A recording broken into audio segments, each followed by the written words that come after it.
আসসালামু আলাইকুম। আজকে আমরা উচ্চতর গণিতের ত্রিকোণমিতি অংশের 8 এর 3 অংশটা দেখব। এখানে ত্রিকোণমিতিক অনুপাত নির্ণয়ের নিয়মটা আজকে আমরা দেখব। ত্রিকোণমিতিক নিয়ম অনুপাতের নিয়মটা নির্ণয় করতে গেলে আমাদেরকে এই সার্কেলটা অবশ্যই বুঝতে হবে, সার্কেলটা অবশ্যই পারতে হবে। আমরা সার্কেলটাকে 4টা ভাগে ভাগ করে নিব। সর্বপ্রথমে আমরা লিখব এটা হচ্ছে প্রথম চতুর্ভাগ, এটা হচ্ছে দ্বিতীয় চতুর্ভাগ, আর এটা হচ্ছে তৃতীয় চতুর্ভাগ, আর এটা হচ্ছে চতুর্থ চতুর্ভাগ। আমরা সার্কেলের প্রথম চতুর্ভাগের ক্ষেত্রে আমরা জানি ত্রিকোণমিতিক অনুপাত 6টা অনুপাতই পজিটিভ হয়, অর্থাৎ sin cos tan cot sec cosec এই 6টা অনুপাতই প্রথম চতুর্ভাগে পজিটিভ থাকে, অর্থাৎ আমরা এটাকে অল পজিটিভ বলতে পারি, অল পজিটিভ। দ্বিতীয় চতুর্ভাগের ক্ষেত্রে sin এবং cos পজিটিভ হয় এবং বাকি যে 4টা অনুপাত অর্থাৎ tan cot sec cosec এই দ্বিতীয় চতুর্ভাগের জন্য নেগেটিভ।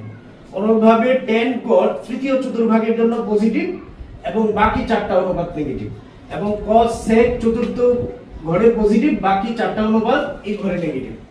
এখন আমরা এই সার্কেলটাকে যখন আমরা সার্কেলটাকে ঘুরবো তখন এখান থেকে এখানে যাওয়া মাত্র এক ঘর হবে, এখান থেকে এখানে যাওয়া মাত্র এক ঘর হবে, তারপরে এখান থেকে আসলে 2 নম্বর ঘর হবে, এখান থেকে এখানে আসলে 3 হবে, এখান থেকে এখানে আসলে 4 হবে।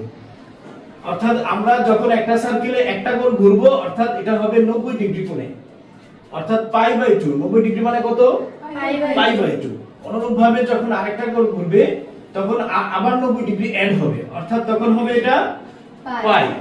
তারপরে আবার যখন ঘুরবে তখন এটা কত হবে? 3π/2, অর্থাৎ 270 ডিগ্রি। অনুরূপভাবে যখন আরেকটা ঘর ঘুরবে তখন কি হবে? 2π।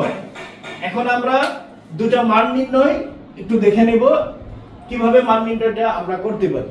এখানে তোমাদের অনুশীলনীর 7 এর ক নম্বর অঙ্কটা আমরা দেখব। আমরা দুইটা নিয়মে মনে রাখবো। প্রথমে আমরা লিখব 7 sin 7π। sin 7π এর ক্ষেত্রে আমরা যেহেতু প্রত্যেকটা কোণ ঘোরার ক্ষেত্রে 90 ডিগ্রি হয় অর্থাৎ π/2 হয়, তাহলে 7πটাকে আমরা π/2 তে সাজিয়ে নেব। অর্থাৎ π/2 নেওয়া মাত্রই আমাকে ইনটু এখানে 14 লিখতে হবে, অর্থাৎ 7π হওয়ার জন্য π/2 * 14 এবং প্লাস মাইনাস 0, অর্থাৎ আমি প্লাসের 0 দিতে পারি, আবার কি দিতে পারি? -0 দিতে পারি। এখন আমরা সার্কেলটা ঘুরবো। আমাদের এখানে নাম্বার আসছে কত? 14। আমরা সার্কেলটাকে 14 বার ঘুরবো। দেখো 1 2 3 4 5 6 7 8 9 10 11 12 13 14। তাহলে আমাকে ই ঘরে আসছে, আর এই ঘরে যেহেতু আসছে এটা হচ্ছে, দেখো এই ঘরটা কি 2 নম্বর ঘর। কত নম্বর ঘর? 2। অর্থাৎ এটা জোড় না বিজোড়? জোড়।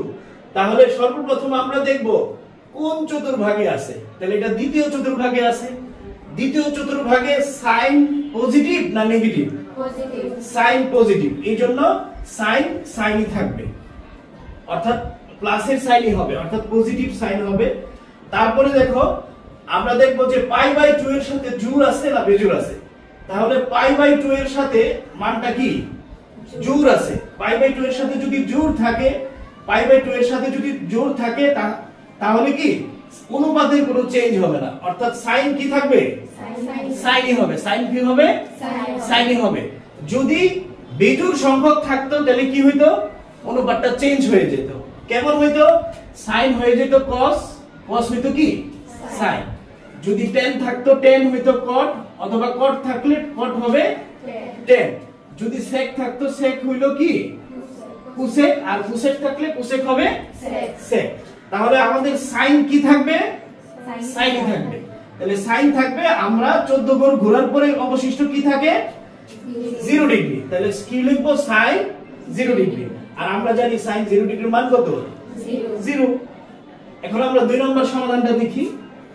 2 নম্বর সমাধানের ক্ষেত্রে cos 11π/2। তাহলে আমরা এটাকে π/2 তে সাজাবো।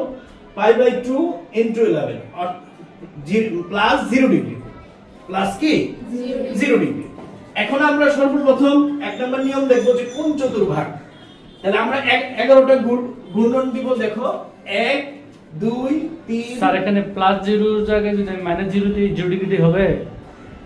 প্লাস মাইনাস দুটোই দেওয়া যাবে, এটা হচ্ছে সার্কেলের সুবিধার্থে। তাহলে আমরা এখানে মাইনাস দিলাম, মাইনাস 0 ডিগ্রি দিলাম। এখন আমরা 11 নম্বর ঘর ঘুরি। 1 2 3 4 5 6 7 8 9 10 11। এখানে স্ট্রেট আসছে, অর্থাৎ 11 নম্বর ঘর হচ্ছে এটা। 11 নম্বর ঘর যদি এটা হয়ে থাকে, আমরা দেখব যে 11 নম্বর ঘরের ক্ষেত্রে আমরা দেখব cos। cos কোন ঘরে গেলে পজিটিভ? cos এর ঘর কোনটা? চতুর্থ চতুর্ভাগ। এই জন্য আমরা যেহেতু সামনের ঘরে যাব, এই জন্য এখানে প্লাস দিয়ে দিব। যদি পিছনের ঘরে আসতাম তাহলে কি দিতাম? মাইনাস। তাহলে cos এই ঘরে কি পজিটিভ না নেগেটিভ? পজিটিভ। এই জন্য cos এর ক্ষেত্রে এখানে পজিটিভ cos হবে। কি পজিটিভ, কি cos হবে? পজিটিভ। পজিটিভ cos হবে। এখানে পজিটিভ আসবে। তারপরে দেখো এখানে পায়ের সাথে সংখ্যাটা জোড় আকারে আছে না বিজোড় আকারে আছে? আমরা 2 নম্বর নিয়ম দেখতেছি, পায়ের সাথে জোড় না বিজোড়? পায়ের সাথে জোড় না বিজোড়? এটা কি জোড় না বিজোড়? বিজোড়।